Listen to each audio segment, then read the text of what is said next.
It is under this baobab tree that the story begins. 3 million years ago in Africa, with the beginning of the human species.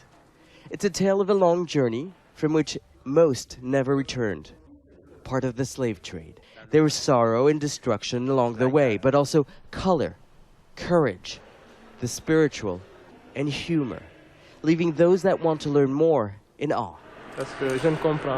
It's so overwhelming, I don't really understand it. Some of it's familiar, some of it's not, but it definitely grabs you by the gut. The Museum of Black Civilization has been 52 years in the making. It's the brainchild of Senghor, Senegal's first president, nicknamed the Poet President because he spent a third of the national budget on arts and culture. It's a legacy President Macky Sall is carrying on. La conservation de la culture a sauvé les peuples africains. Keeping our cultures is what saved African people from attempts made at making them soulless people without a history.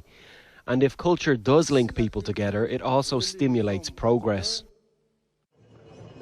Work on the museum only began in 2015 after a $34 million donation from China. The exterior was inspired by the medieval city of Great Zimbabwe, now a World Heritage Site, while the inside is modeled on a Senegalese hut, 14,000 square meters in size.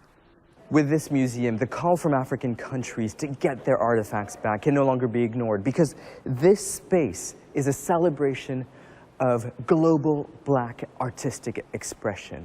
And so whether stolen or not, much of it comes from outside the continent. Amadou Boukoum, the museum's director, shows us the 18th century sword of Al-Hajj Omar. It was stolen from Senegal and is in possession of the French, who have now lent it to the museum. When they stole our belongings, they weren't art, they were just objects of daily life. But then colonizers defined these objects as African art.